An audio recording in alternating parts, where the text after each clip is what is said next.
So my name is Zibora, and this is Empowered Hands Inspirational Mondays. Hey guys, it's me again. You ready for Inspirational Monday? I'm doing it a little bit different today, so I'm gonna have a shorter video. Because what happened to me was, I was 27 years old and I was like miserable. And I just kept trying to figure out what my life was for. Because I discovered something, that the two most important days of your life are the day you're born and the day you discover why. And at 27, I just hadn't figured out the why. And I walked into a comedy club October 8th, 1985. First time ever in a comedy club. Didn't even know comedy club existed. I actually went there on a dare. A girl dared me to go to this comedy club because she knew I was funny. I won amateur night that night, October 8th, 1985. I went to work the next day and quit my job. I won $50 and I went to work and quit my job. The day I quit, my boss, as I put my box on his desk and told him I was leaving to be a comedian, he talked me right out of it. He said, "Steve, you're not even funny." He said, "I've never heard you say anything funny since you've worked here. I've been selling insurance for 2 years." He said, "Are you kidding me? You've got a family.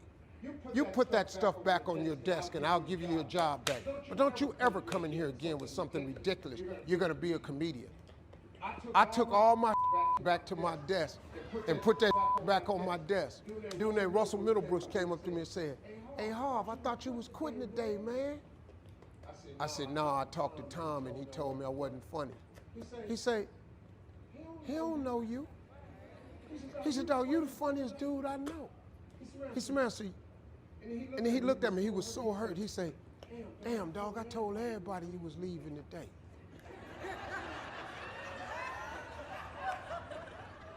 He said, "Man, I can't believe you letting that tell you what to do." And he swole me back up because I had been deflated.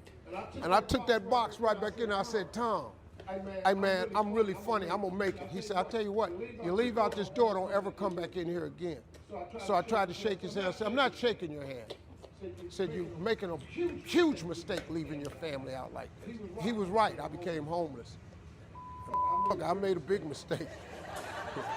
That was right. I became homeless. I lived in a car for 3 years.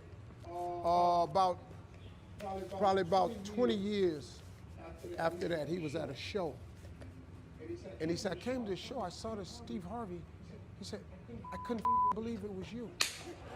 He was backstage. He said, "Oh my God, I always knew you were going to make it." I said, "Man, being that dude, man." But that was, overcoming that was my biggest. And then none of my family believed in me. The only family member I had that thought it was a good idea was my father.